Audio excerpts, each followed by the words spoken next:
You know, some people age like a fine wine, and some people age like a can of special brew left on a hot windowsill. Whichever one you are, get ready to talk about those pesky little emotions of yours, because it's time for another episode of I've Had a Rosé, Let's Talk About Feelings. Please welcome your host, Sam Lake. It was me the whole time. I'm Rosé. Oh, okay. Neither of you know the reference. Wait. No, what is that reference? I'm ready. I'm Rosé. That does sound familiar. Is it Cheryl? But when did she say that? You say I'm ready. I'm ready. You said that with some determination? No, it's not pulling anything out. Okay, that's not your line. We'll just do a normal intro, I suppose. Fair. Hello, everybody. Welcome to another episode of I've Had a Rosé, Let's Talk About Feelings. Yes, I'm wet. Yes, I have a beard. Let me just be for a moment. Stop it. Let's welcome our wonderful guest, one of my favorites, and not just because the two of us get mixed up a lot more than we'd like, but it's also fun. It's the wonderful Chris Weir. Hello. Hi. And we are both wet, but you're wet. more visibly wet, I'd say. I'm more visibly wet. I dressed for the weather that I wanted. Mm-hmm. And I dressed for the weather I knew was coming. I got the weather I deserved. I got moistened like the stupid little cuck that I am. Shorts and a t-shirt in pure, like, what was that? Like a torrential rainstorm? It felt like I was chewing rain. Yes. Chewing. I've never heard it described as that, but hey, you know what? You're a but what we're saying is, if you are not watching on YouTube, definitely go check out what Sam looks like. Yeah. Which is great. Probably how a lot of you probably picture me in your dreams, and I think that's disgusting, and that's actually made me want to cross my legs now. Welcome to the pod. Thank you for having me. Thank you for being here. How are you? I'm good. Yeah, I'm good. I'm what else am I? I don't know. I met my niece and it was a baby and she seemed cool. You met your niece and it was a baby? It was a baby. It's my first of my siblings to have a kid, so I am now officially an uncle. I don't really know how I'm supposed to feel about that. Do you feel like you're ready to be an uncle? I don't think so. In my mind, I'm still like 22 years old. As am I. Yes. And in my body, I am 23 years old, so it's weird. It's that 1 year difference. I feel like we've suddenly become like sort of two. We've become like Blanche from the Golden Girls, being like, "You're only as young as the man you feel." Yeah. I just felt him. And do you need a wipe? It was wet. It's really wet. I'm so wet. You're so wet. Because you're in black, it actually doesn't show up as much. But then when I touched it, it was squelchy. Squelchy. Yeah. I'm going to try my best not to squelch my way through this podcast. What a disgusting word. I think there is a grape juice brand that's called Squelch. Yeah. Well, are you sure it's not like quench your thirst? I think I've put together Quench and Welch's grape juice. Yeah. Oh, okay. Yes. And I've created Squelch. Available. Sponsor of the pod. Yeah. Squelch. Should we talk about your drink? Yes. Which is partly the reason why I'm extra wet, because we stepped outside to get it, because it was hard to find. Yes. You like a kombucha. Yes. And I just said any kombucha and Sam Any could not kombucha. find that. I could not find it anywhere. I genuinely went into one of the shops near the studio and the guy was like, "What are you looking for?" And I said, "Kombucha." And he said, "Who is that?" I wish you had just pointed to a woman in the store and be like, "Oh, there she is." Kombucha, we thought you were dead. Why is kombucha supposed to be good for you? Yes, but I'm not. I'm sure. I think it's one of those things that's good for you in an unproven way. I think it does the best kind of way. It does stuff to your gut. Like it's good for. It gives you like probiotics, maybe. Okay. Google it. Like the little drinking yogurts you can get. Yes, I think so. Okay. Because it's fermenting. It's fermented tea. Right. Yeah. Okay. I like tea. Yeah. I love fermenting. I'm actually doing it right now. Yeast, please. Yeasty. And are you fussy about the flavors? Yeah, well, I quite like a berry one, so I did say, if possible, let's go for a berry Well, kombucha. essentially, I made you just go get it yourself, and I just escorted you because, Yes. you're so dainty. The wind could have just taken you away. Yeah, so I'm now a producer of the pod as well. Because Producer of the pod. I searched for the drink. I sourced the drink. That's what I'm You trying to say. sourced it. You did. Thank you. Yeah, so this is a cherry plum one. A cherry plum. Yeah. Okay. It's nice. I'm trying to think if I've ever had one. I don't know Have if you I've never had a kombucha. I've never booched. You've never booched? I've never booched. I mean, this could be. Wanna... I'll just give it a little sip. Let's see. I mean, cheers. Cheers. Cheers. Oh yeah, like it's got a bit of fizz to it, which I enjoy, but it's not fizzy. Have you ever had a pity faloo? Yeah. Yeah, it tastes like that, but my dad spilt beer in it. I mean, I actually get the pissy faloo thing that you're referencing, but the beer I don't get as much. Okay, what I would say as well, it's vaguely vinegary as well. Yes, that's what people say about it. To the nasal area. This is and everywhere else, I guess. Yes.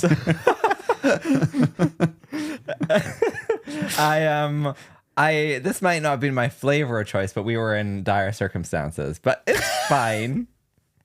Oh, the state of the world when you can't even get a good kombucha. Oh, it is my my middle class problem that I face every day. You did walk into the place and go, "Whose dick do I need to suck to get a good kombucha around here?" Although actually, I can't drink kombucha every day because it has an effect on your gut that's not good. I thought you were going to say, "I actually can't suck a dick anymore." I can't suck a dick every day. No, it's the jaw. TMJ. That's what I was going to say. Yeah. Too many jammies. There you go. Too many It's come up before on this pod that sometimes we have a drink because it feels good for us. Mm-hmm. So I'm thinking we've had Horlicks, Ovaltine, like a malty drink. What did you call me? And it's because that sort of you have it at nighttime and it helps you sleep. Yes. Or Lucozade, because lots of people in the 90s is that one actually good for you? I don't think it is. Yeah. But it's something to do with hydration. You know, like sports drinks that are isotonic that have electrolytes in them. Apparently, if you were hungover as you were yesterday, you can't just drink water to hydrate yourself because your body doesn't know what to do with all of the water. You have to drink something else with it that tells your body you need to absorb the water into your system. It's why tennis players eat something salty. I think they just have salt tablets. They're not there with a big pretzel. And then they have the water as well, because otherwise you'll just piss it out. Okay. I learned something. I'm just going to say, though, none of that is verified. I'm not a doctor. Behind all tennis courts, there is a salt lick. And everyone licks from the Novak same... Djokovic. That's why Wimbledon is there, because there's a big old salty rock. Yeah. He's called John McEnroe. That's a sports joke. And I won't be doing that again. I do apologize, everybody. Do you know what? It's perfectly drinkable. Yeah, it's fine. You get into it, and you know what? It makes me feel good that it's good for me.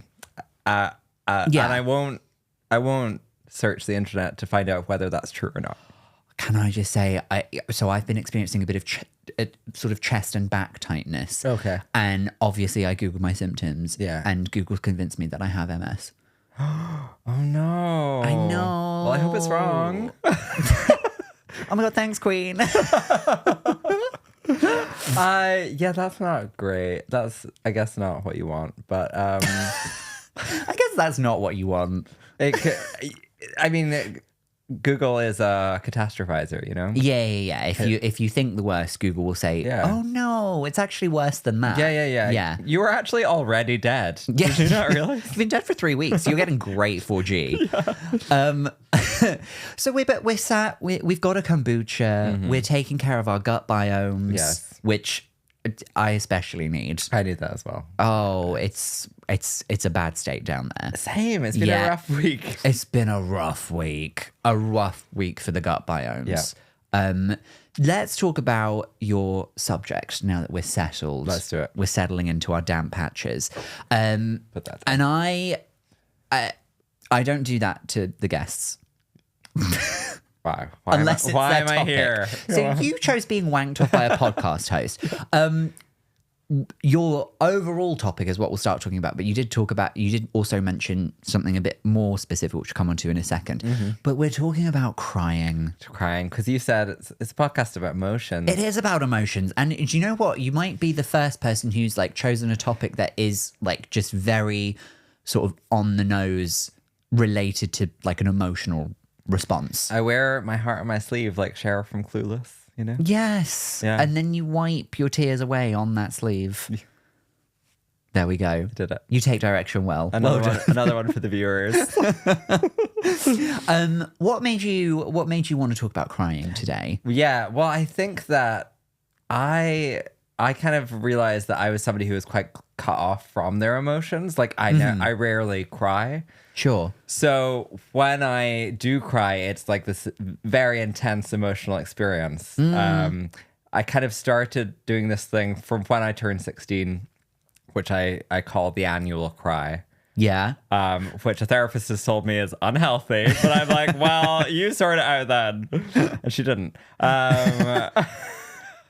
Doesn't sound like she's good. Basically, I because I never cry, I do still build up all these feelings inside, but I Right. have no release for them. Okay. And usually that gets to boiling point about 1 year in. Changes from time to time, but usually there's a point every year where my literally I get like leakage from my eyes. It's like I will, and I always know that there's something going on because I'll be like slightly tearing up at like a Toyota advert, and I'll be like, oh, it's the time. Oh, yes. No, like a John Lewis Christmas advert. No, I'm talking about a completely unemotional advert. I will start. Oh, literally I'll just a start car. tearing up. But yeah, literally, and I'll be like so emotional. I think you meant like an advert that's supposed to like tug at the heartstrings. No. Just anything will start making me not fully cry, but just like have a few droplets, and then I'm like, oh, it's time. Because you remember a time when the Toyotas, especially, just didn't get that good a mileage, and look how far they've come. I know. It's what a journey, literally. Yeah. So sorry, I totally just burped as well. Look forward to editing this. It all comes out on the pod. Great. So you let let's call it your cryometer build up to a point where you could cry at. Is it you just cry at anything, or cry at anything that's completely devoid of emotion? Not anything, but it's just it comes out at random moments, and then I'm like, because it's not actually crying at that point. It's just like a Okay. little bit of leakage. You're on the cusp. That I'm like, oh, I need to like. I should get a man in to take a look at that. Yeah. Exactly. Yeah. So that's what I'm like. Okay, what evening do I have free? And I have to settle in for the annual cry. The annual cry. Because it's an event. What's the prep like for the annual cry? Do you light a candle? Are you putting blankets on the floor? You have to drink a lot of water because my body isn't used to crying. It dehydrates you when you cry, so I have to Does it drink. actually? Yeah, or at least it does for me. So I literally will have like a jug of water. I'll start like it's so insane. I'll start drinking it, and obviously like a box of tissues as well, which Yeah. I'll just like go through the entire thing because it goes on for like hours when I actually do. Okay. I'm a normal person. No, I'm just glad this only happens with your tears and not any other fluids. Well, yeah. Stop! You're so bad. This is a podcast about wanking.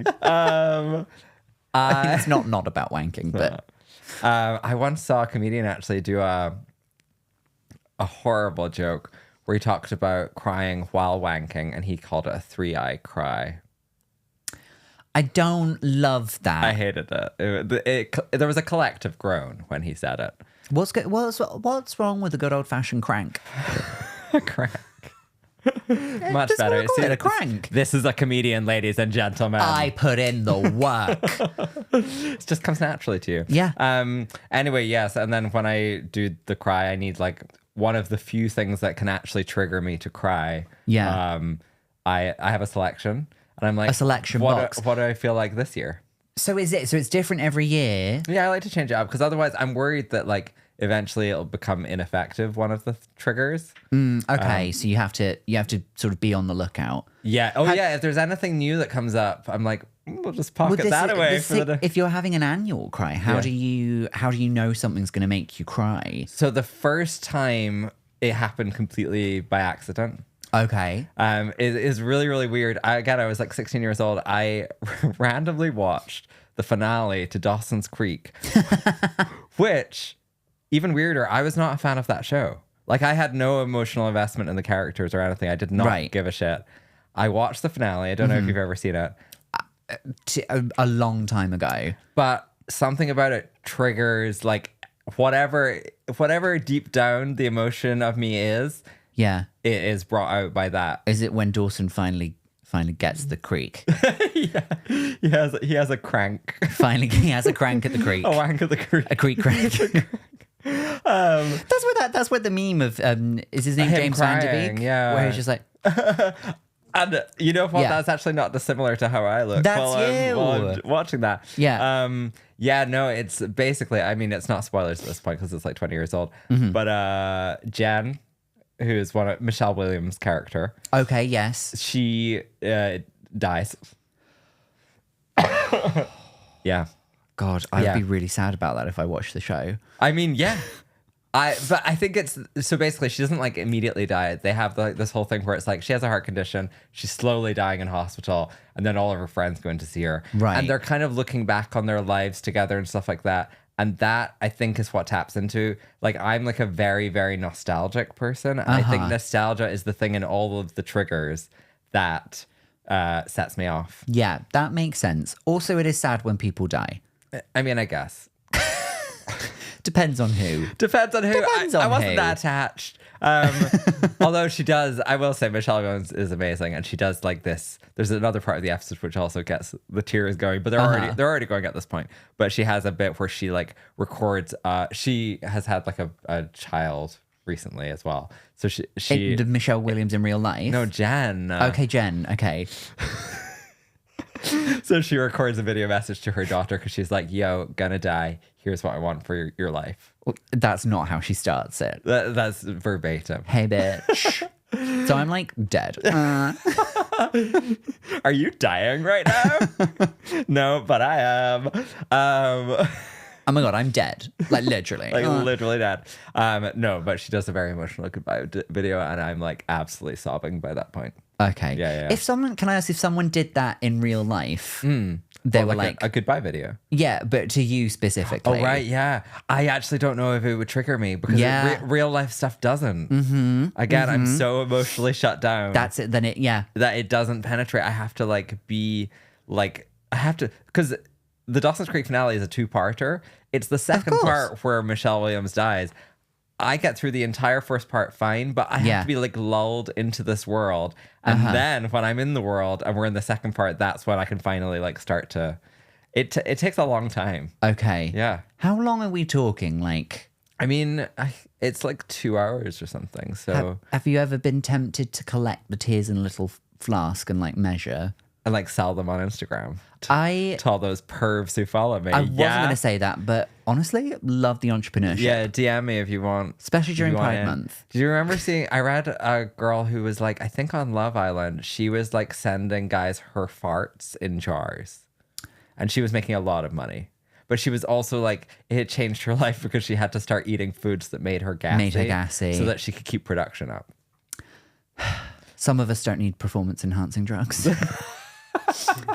Yeah, no, you've been off the beans for a while now. People, there's that streamer who sells her bathwater. Oh, okay. See, that's easy. Whereas, for me to do all the tears, that would take because I only cry like once a year.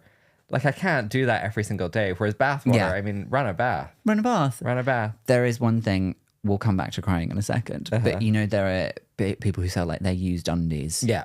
And there are guys who do it. Yeah. There are guys who will like record a video of them wanking into it, going into the thing. Yeah. And then they'll sell that with the stain on it. Wow. And then everyone will message and be like, but what if somebody uses that and then gets pregnant from it? And he goes, no, I've got a special light that like kills the sperm before. Wow. Yeah. You know what?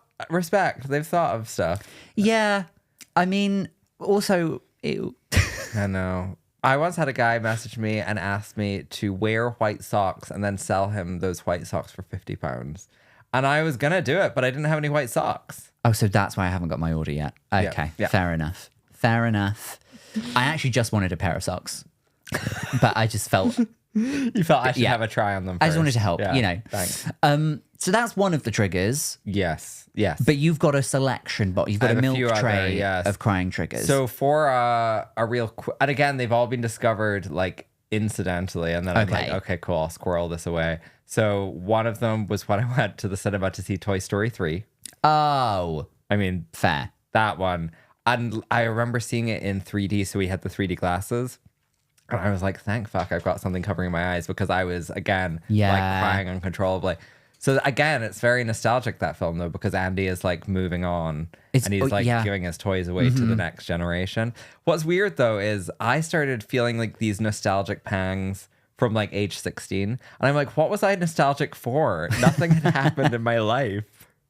Yeah, but you were 16 is old enough to be like, you know, I'm growing, I'm blooming and blossoming as a person. I think I just felt like I'm going to miss things, because I feel like at that time I did not miss anything. I was very ready for like life to get exciting. Okay. Yeah. Yeah, but with that, you know, for life to get exciting, you have to let go. You have to let certain things. You have to give certain things away to a young girl who lives down the street. Yes. I think that's what happened. That was what happens as well. Toy Story 3 is like, I remember they're in a furnace at one point and it looks like they're going to die. Yeah. They all have a moment where they all hold hands and be like, well, I guess we're all dying. And I think I cry at that as well. Yeah. That's a bit much. They went there with Toy Story 3. You think it's just about them in the nursery and the evil teddy bear. Yes. And then they get away from him and then it's just like, oh. And that's when the real shit mass begins. Suicide. Yeah. And I truly watching it, I was like, oh, they're literally going to die. Yeah. I believed it, which is weird, because now I don't think I would fall for something like that. But at the time I was like, oh no, they're going to kill off Woody. And frankly, about time. Yeah. He'd been problematic for years. Yeah, he really has. Cowboys? I don't think so. I was trying to think of something bad about cowboys. The Old West? Try the New West. Yeah. It's better. Crank. But yes, no, I'm completely with you on that one. I think the worst place to discover something that makes you cry is the cinema. Yes, because you're around other people. Public. I know, I hate it. It's so public. Me and David went to see. Okay, it was a year or two ago now, but when I went to see Everything Everywhere All at Once, that got me unexpected. Yes, that was just because really it's about something so simple of like her at the end realizing like, oh, if I could be anyone or anything, I'd still just want to be this person struggling to do our taxes together or whatever it was they said. And I was like, yes. At the time I was on antidepressants, so I did not cry at that, but I could feel that I needed to. Right. Again, that was another issue. And once again, I didn't need antidepressants. Some of us don't need performance enhancing drugs. You bitch. It made me run faster, okay? And I have some things that I know if I put them on in the right mood will make me cry. And usually for me, it's winning moments, like people achieving something big. So that could be like recently it was watching Legally Blonde when she becomes a lawyer. Yeah. I get it. Yeah. When she works out that Chutney did it. Yeah. In the shower? You were in the shower? Yeah. The ammonium flyglocolate. No, it's like there was a video of I think it was Puerto Rico's first ever Olympic medal winner. She won a gold medal in tennis. Yeah. And it was the first time the country had ever won a gold medal. Yeah. And she was like, oh my God, that's unbelievable. And I was just like, yeah, that I don't know how I'd react if I were the first person from my country to win a big, huge thing. Yeah. Also, sometimes, do you remember the show Stars in Their Eyes? Yeah, when they do the reveal. Yeah. Sometimes I put on the video of the woman who was Alison Moyet. And she won like the whole series. And then she walks out and she's like, oh my God, I'm sorry, I sort of just sing. I don't talk. And then she just goes off and sings. And then nothing happens to her after that. She's just so emotional that she won stars in their eyes. But it's a lovely moment to see when she realised like the nation believed in her. Wow, and you cry when she cries. Is that what happens? Yeah, I just start welling up. I just think it's lovely. I mean, you've got the heavy hitters, obviously, like when Beyonce goes on stage with Alexandra Burke during the X Factor. Yeah. And everyone's Sing just it, girl. And apparently Louis Walsh to this day is still furious about that whole thing. Why? Because he wanted to get like someone big for JLS. Oh, so it overshadowed everybody else. I mean, she was gonna win anyway. It was kind of pre-decided. I mean, yeah, that is like, you know, Beyonce's not going to do a duet with what was his name, Owen Quigg. And everyone called him Eoghan because he couldn't spell it properly. Yes, yeah, as they should. No, you know what was so funny is Crystal, our mutual friend, never heard of her. Enemy of the pod. She recently, she was talking about. She was like, "Oh, I saw this clip of Beyonce on stage with this." Like some reality show person, and she was singing terribly next to Beyonce, and it was so embarrassing for this girl. And I was like, Crystal, that is British culture that you do not understand, and it is a winning moment. Does she mean? I assume she's not talking about Alexandra. She is. She's talking about Alexandra. She considers Alexandra Burke. I'm sorry. Listen, I don't believe in starting lynch mobs. I don't believe in cancel culture, but I do think that you and I do need to have a moment to talk about how toxic Crystal is when it comes to matters of singing. Because you both were around my house once to watch Eurovision. Oh yeah, that's true. Yeah, something else that makes me emotional. That year, the year when the UK and Spain were in like second and third, and I thought they were going to win. Yep. I couldn't get off the ground, but you came the year after. Crystal had never seen Eurovision. Yes, she didn't stay till the end because she had, quote, had enough. and before the show started, I put on videos of past Eurovision performances, you know, just for a bit of ambience. No. And I was like, no, Crystal, this was Spain last year, and it was such a good performance. And she's singing and dancing so intensely, and she's singing live the whole time, and she doesn't miss a note, she doesn't miss a beat, and everyone was just like losing their shit. And she was just listening to it, and she was going like, my God, she's like out of tune. And I was like, she doesn't get it. She does not. Out of tune is part of the artistry of Eurovision as well. Like, no, I mean, sometimes I do think foreigners shouldn't be allowed in this country, but it's more like Americans, right? If you're fleeing a war, great. Come to us. If you're Crystal. I'm not saying anything. I don't feel like I can participate in this conversation. I host a podcast with Crystal, and I feel like it would be better if it was international. Also, Crystal has been on this podcast as well. Yeah, she has, hasn't she? What was her thing? What was she emotional about? Well, she obviously chose wine as her drink. Yeah. Because, you know, glug, glug, glug. Glug, glug, glug, And then it's the other issue. I'm like, they're not out of tune. You're just drunk. I think her topic was Seinfeld. It was Seinfeld, wasn't it? She loves Seinfeld. Yeah. Seinfeld, Roseanne, she loves as well. I haven't seen either, so we have very little to talk about, me and her. If only she loved, you know, if only she loved her children as much as she loves Seinfeld, you know, I just...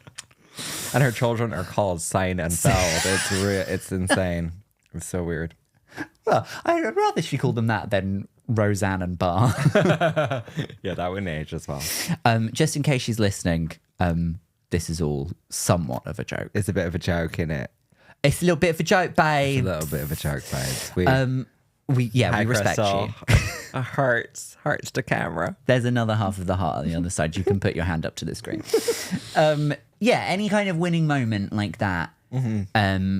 I really respond to, but I think that ties into my own things of like, since I got into comedy, then I started wanting to achieve bigger and better things for myself. So when I see somebody else do it, but in a different discipline, you're projecting yourself onto them. I mean, like, I could sing with Beyonce.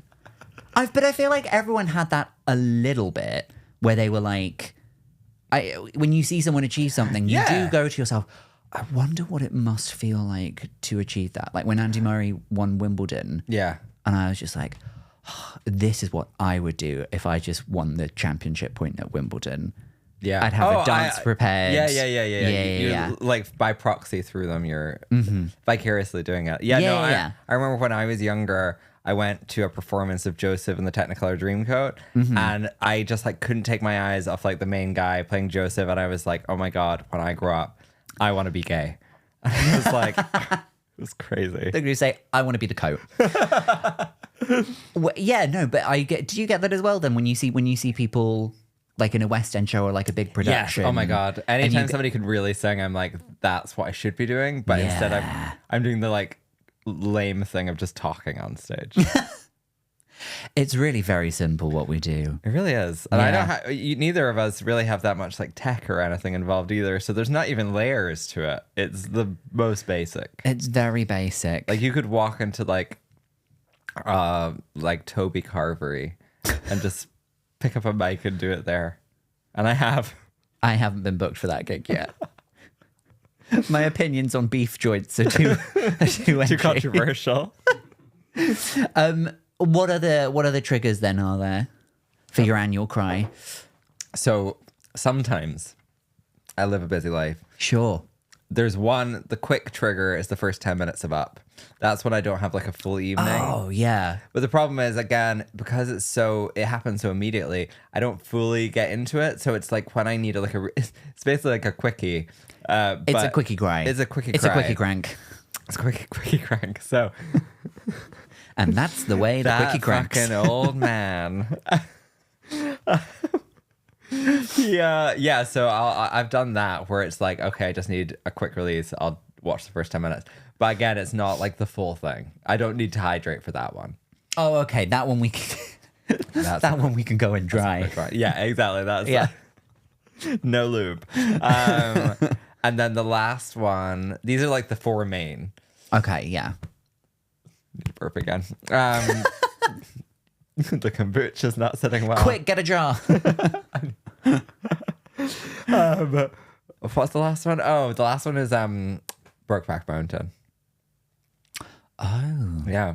Again, there is nostalgia in it because they they have this great summer. They then spend like years apart. They're meeting up again. Yeah. They're mountaining, they're brokebacking. I never really understood. Anyway, and then they meet up, and then they're like, God, it's been a long time. Yeah, since we broke back, since we mountained. And then, it just breaks me. It's sad. Because it's like, nostalgia is all about, like, you actually get the thing that you want, and then you know that you're never going to have it again. Oh, yeah. That's raw. It got real. Very raw. That got real very fast. Yeah. I was still just thinking about how you describe Brokeback Mountain as, well, they have a lovely summer. They do. They have a lovely summer. Doing all kinds of stuff, sometimes without any lube, and you're just sure, that's exactly how that would work. They do the full Up first 10 minutes. I guess. But can I just say though, with Brokeback Mountain, and maybe it was because I was still on a journey of discovery of my own sexuality. Yeah.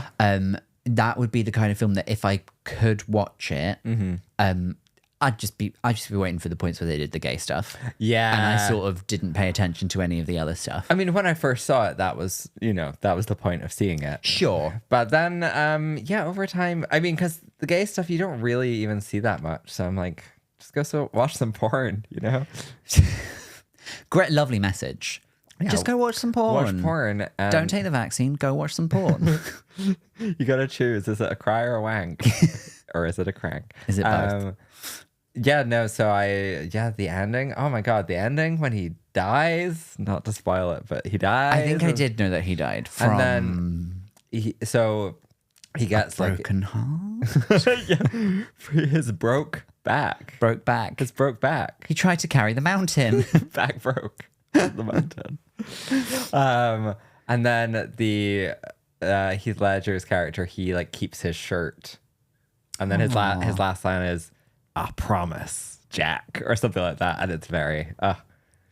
He's a man of few words. To put the shirt in the wash, or never figured it out. Okay, I think when you're watching it, it does make sense. Okay, but in my mind right now, could not tell you what he promised. We could do one of those stage shows where they try and like do a Jane Austen novel, but completely from improv, and be like, we'll do Brokeback Mountain, but like we don't even remember the plot. You know when they do them like drunk, but instead we've just had kombucha? Yeah. We're just fermenting. Yeah, so hey guys, we're gonna do some improv today, but one of us has a really healthy gut biome. Trying to Anything figure could out happen. which one it is. And the other three are like shitting themselves on stage. I'd go. I'd buy a ticket. I would. So your therapist said that this whole annual cry, Yeah, she it's said not it was, the healthiest thing. She said that you were basically supposed to like release more regularly than that, and I was like, well, I don't. But is there not something to be said? Because I think when we had Jay on, we also touched on the subject of sort of like allowing yourself a little bit of time just to have a cry. Yeah. Is there not, like, is it not you know you need to cry, you know you need to comes out, but Yeah. like you're doing it on your own terms. Yeah. So your therapist is like, no, you should just cry when you want to cry. Well, I think the thing is, I don't feel the need to cry. It's more like, again, when my eyes start to leak, that I'm like, oh, there's too much buildup back there. I need to release it. And then once I Okay. do it, it feels amazing. I feel amazing the next day. Who doesn't love release? It's like I feel like a blank slate. And then after the cry, like, Yeah. once it's properly like stopped, you're all cried out. That's a song, isn't it? Yeah, definitely. All cried out. All cried out. Alexander Burke. Yes. Feature Beyonce. No, she never spoke to her again. How do you feel once it's over? You've had the release. Yeah. And now you no longer need to cry. Is it like you could look at something very sad or upsetting and just be like, I feel nothing now. Yeah, pretty much. And your cries happened. Yeah, the next day I'll feel like this like intense like gray. I would say. But it's like it feels good. It feels necessary, and it feels like, okay, we're back to zero. Okay. Now we can build up again. And is every annual cry, because you've got different triggers. Yeah. Do you believe there are different, types of crying? Like sometimes we cry when we're sad, sometimes we cry when we're just happy, sometimes we cry when we are relieved. Yes, I think I don't experience a lot of those. Oh, okay. I think it's more just like the overwhelm of like so much emotion inside of me is when I need to release it. Okay. Is it kind of like when children get too excited at the soft play and they just throw up? Yeah, it's probably like that. Okay. Although I actually don't know when my last annual cry was. I did cry by accident. Well, not by, I mean, it was fine. But I cried back in January, and I think that was the last time I cried. Recently, I was feeling like I needed a cry. And I literally put I was looking at my calendar, and I was like, what night can I do it? And I put like cry ? And I kept like being busy and being busy and being busy. And then eventually the moment passed. And now I'm like, ooh, should I have got that out of me? Because I don't really know what happens when you don't release it. Well, that's what I was going to say. What do you think would happen if you didn't have the annual cry? Well, I think Google would tell me cancer. Okay. But that's Google. I mean, Google's yeah, dramatic. I mean, there's no proof to say anything affirmative or negative in that situation. Yeah. I don't know. Maybe it does just pass and I get it out another way. Do you ever worry that you'll cry on stage? No. No, I don't think so. I think I have more of a feeling of dehydration on stage. Like your throat just has no... Parched. Yes. And then parched. you can't get the words out. I've had that before. And sometimes like your lips like stick together and you're like... Have you had that? I have. Yeah. I think. Or if you've had like kind of like a fruity drink or something beforehand, but that I mean cum. Okay. I do mean a fruity drink. Which is the main ingredient of kombucha. Kombucha. Your lips can be kind of sticky if you've had something like syrupy. Are you just necking a big old gallon of syrup before you go on stage? Yeah, maple syrup. Maple syrup. That's what the greats did. But when it gets to French time, though, like about 3 or 4 days in is when my voice will start to go because it's not used to talking. Yeah. I'll say at force, Yeah. for an hour at least every day. So then I have like a vocal zone tea or something. Of the brands are available. Not that we'll get in trouble, but like a hot tea or something. Yes. Which will have fruitiness to it. I've only done 2 weeks at the Fringe before, but my voice didn't go. It was okay. Maybe I just talk a lot normally. Oh my God, I'm just like, I guess like my vocals are just like naturally strong. I guess I'm made for stardom. No, I was talking to MC Hammersmith about this, and he does vocal warm-ups because he's obviously singing every day. I could imagine he has to, yeah. Because stuff like the tea or like cough sweets or whatever that soothes your throat, they're just dealing with the pain. They're not actually dealing with the strain of what you're doing to your vocal cords. Yeah. So you're supposed to be doing vocal warm-ups. So we should do some of those. I might get into them this year because it does every Fringe. It always happens at some point. Yeah. And I got the time's going off. I always have to do it at some point. Yeah. But sorry, bringing the conversation back to the liquid in question, tears. Yes. So you're just not sure what will happen if you don't have the annual cry. Yeah, I don't know. I think maybe it just passes. You know, sometimes you miss a full moon and you're like, it'll come around again. So do you worry that it's kind of like a use it or lose it thing? Yeah, I think you don't want to ever not to be able to cry. No, because I like crying. I think it's good for you. I think also men don't cry a lot, so very powerful statement there. You know, men need to cry more. Doing it for the men. Yeah. Yeah, but no, I don't know what I was going to say there. I mean, the men in Scotland certainly have something to cry about. Oh, this is another sport reference, right? No, I was going to say the waiting list for the NHS. They're really high. I am talking about the football as well. What you like? Yeah. What you like? But see, I don't know if you've noticed, we are both men. Where? If I'm allowed to say that. Yep. Well observed.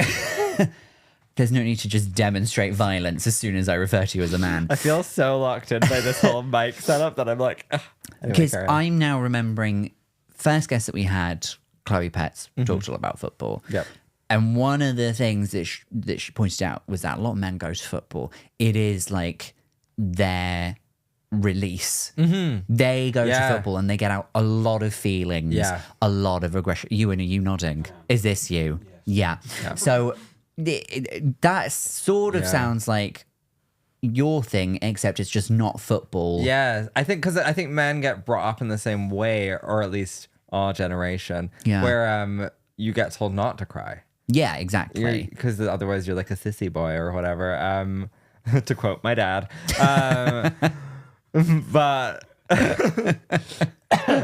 so I think, I at some point my body got trained out of it, and now I'm trying to get it back into, because it's healthy for you. Would you ever consider making the Chris Weir annual cry like an annual event? Like a live stream event or something? Or like do it on stage? Because I'm just thinking men at the football, they're getting their emotions out in one big group. I know. You know what? I've literally had friends be like, could I come and watch you cry? Because of... I mean, I wouldn't watch you. I would maybe participate, but I'd need my own triggers. Oh, right. So like we would all cry together. I thought you just meant like people watching me cry, because I've had interest. I've considered a ticketed event. No, I've heard about the socks. But I mean, like, people... the men are at the football getting all their emotions out together. Yeah. I'm thinking you could do it sort of like a themed yoga. Yeah. Like it's hard because everybody has different triggers. Although maybe it could be like a silent disco where we all get headphones on and we're all being played different things. I'm listening to Beyonce and Alexandra. Yeah. You're listening to the first 10 minutes of Up. Yeah. Crystal is also listening to Beyonce and Crystal's Alexandra. listening to other people sing who aren't her. Yeah. It could work. I'd prefer to see like 200 people walking down the mile with headphones on just sobbing rather than dancing to a silent disco and going woo. Same. Yeah. Oh, I hate that shit. Hate that. What's so funny, speaking of Crystal again, she's just all around us in this podcast. She's like a disease. She is COVID. We send each other voice notes a lot, and multiple voice notes from her last Fringe. She'd be like, for fuck's sake, and every single one kept getting interrupted by silent disco. She was like, I'm sorry, I'll finish this in a second. I have so many voice notes of her being like just hammered by a silent disco. And I think we can agree the silent disco is something that we can all cry about. Yeah. Yes. Agreed. That's my fifth trigger. The concept of a silent disco. Your fifth trigger, your 13th reason. Yeah. Well, Well, I've really enjoyed this chat about crying. I'm gonna have a good hard think about what I'll do with my next cry. Yeah. Yeah. Really, really embrace it. Drink a lot of water. Drink a lot of water. Wow. Sorry, apparently you wasn't getting enough attention this episode. Here's the key about football. Wow. Before we let you go to go think about your next cry, it's time for the last bit of the show that we do with everybody. It's called Quickfire Feelings. Bring it. I have some random things, and you just tell me very briefly how they make you feel. Okay. First thing. Horny. No.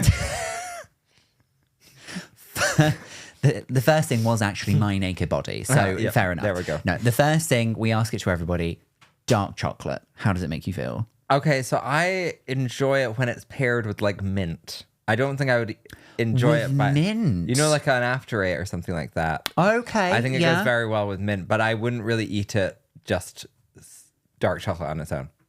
I was just an aero, like a mint aero. I do. That's not dark chocolate. That's milk. That's milk. So that's a no. I mean, I don't mind a Aero either. Okay. Because it's so minty. That's milk chocolate. It's so minty. Mint. It's so minty. I love mint. But yeah, no, I think dark chocolate can be good with certain things. Okay. But not on its own. Very diplomatic. Yeah. Very diplomatic. I mean, I can't have the lobby on my ass. You really can't. Oh, big chocolate. Big dark chocolate. That's probably somebody's nickname, and I don't want to get He's the one who ordered the socks. Yeah. Second thing, how do you feel about pot noodles? I have bad experiences with pot noodles. I did a show called Pot Noodle at the Sex Sauna. Well, what a coincidence. Yes. I can't, you asked this to all your guests, though, weirdly. And the story behind that is somebody had a pot noodle at the sauna. I worked in a gay sauna. And they had a pot noodle. They went to one of the glory holes. They were giving, and their gag reflex kicked in, and they vomited pot noodle through the glory hole. Great. So... yeah, I don't think of pot noodle in the same way ever since, and I hope you don't either.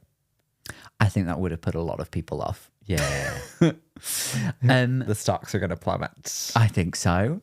Next thing, how do you feel about a sausage roll from Greg's, but the vegan one? I like those. I actually had one last week. They're not bad, right? They're fine. Yeah, they're great. And I also like that they make sort of like the anti-woke brigade a little upset. Do they? Yeah. Oh, get over it. Get over it, snowflake. Piers Morgan had a big old thing. Oh, he did, didn't he? About that. But I mean, vegan sausage rolls. Yeah. I think they're good. And sure, whenever I go into a Greg's, they seem to be the least touched item in the entire shelf, but it's good to have the option. I feel like it's the kind of thing, it's like if you can't get the sausage roll, you will get a vegan sausage roll and be like, yeah, fine. It's fine. Yeah. My gran loves a Greg sausage roll as well, and she's had a vegan one, and she also approves. So, and she's a hard person to please. She doesn't just put anything in her mouth. Sorry, that's your grandmother. Next question. How do you feel about Che Diaz? Oh my God, I have this thing where I really want to go on stage and do Che Diaz's material and just see the reaction. Who's here because I fucked them? Yeah. Who's here because they fucked me? You're part of the evolution if you're part of the revolution. Where is the joke? That's actually so funny. No, because the thing is, to get the joke, you have to be a newly lesbian woman in her 50s. Yes. I don't think that is a verb, to lesbian something. I was recently lesbian. I think it is in Europe. No. Yeah. I am. No, I mean, I will miss them because they're apparently They're not not in the gonna be third in the next season. series. But I'm an amazing 2 seasons of just the most baffling character I've ever seen. The thing was, it wasn't that their character was bad. It was the way all the other characters responded to them. It was how they were no written sense. into the universe. People were like, they are incredible. And it was like, have you ever seen any other comedy? I'm just like, who is going to sort of like really haphazardly put in a very clunky conversation about pronouns now without Che Diaz there? How will we learn? I don't know. I really don't know. Finally, how do you, Chris Weir, feel about Gareth Southgate? Is that his name? Yeah. Oh, I guess I feel nothing. Who is this? He's football. Okay. He do football. Okay. He manages. He's a manager? Yeah. I would have said the name of the Scotland manager, but I honestly don't know who that is. Steve Clark. What's that? Oh, and he owns Clark's, the shoe company. Yes. Yeah. Okay. You know what? I wish him well, and I hope he gets the help he needs. He is actually taking on the role of Che Diaz in Series 3. Great. They're going like a really hard pivot. Yeah. Yeah. The role is staying. It's just the actor has switched. Yeah. Okay, great. Yeah. It's like it's an Aunt Viv. Yeah. Yes. Fresh Prince. How I feel about Fresh Prince? Pretty darn good. I would say, do you know what? He is quite fresh. And I'd say he is quite Prince. Yeah, that's one monarchy I don't want to abolish. Lovely. That brings us to the end of the show. Have you had a nice time? Had a great time. Thank you for sharing your feelings. I know, I feel very raw, to quote Nicole Kidman in her 79 Questions interview. I feel very raw. Honestly, I feel raw. I feel raw. We come to this place for, what is it? What did she say in the cinema advert? Oh, yeah. For AMC. We come to this place to laugh, to love, to have a crank into a popcorn bucket where nobody's looking. That's it. Yeah. Before we let you go, do you have anything you'd like to plug to our listeners? Where can they find you? What do you have coming up? I sure do. I have a Fringe show. It's all about a holiday fling I had last year. It's called Well Flung. It will be at Gilded Balloon every day at the Fringe. I started to say every single day, and then I was like, every single day, but for time immemorial. It will be every single day of the stop. Fringe. I don't know why I stopped myself. I'm so good at promotion. Not on the 14th, and it's at a time. You could look it up online. And you can follow me also Instagram, Piece of Weird. Oh, and I have a podcast. You have a pod with Crystal. It's a sex and relationship podcast, and Sam is on it. I don't know when this episode is going out, but your episode is coming out very soon. Lovely. And of course, I talked about abstinence. Yes, exactly. It was a very boring episode. It's called Chris and Crystal Are in Heat. Love the name. Check it out. Lovely name. Definitely check all of that out. And you can follow the podcast at I've Had a Rosé. You can follow me at Mr. Sam Lake. Do you know what? I'll plug my own show because I keep forgetting to do it. I have a show at the Fringe. It's called Esmeralda. Oh, it's on what's it about? It's about... I got too horny doing promo. Wait, were you trying to be horny? I just got. I just suddenly. I was just.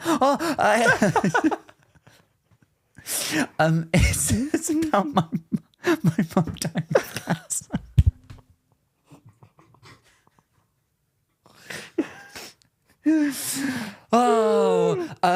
But like other stuff, and it's funny. Okay.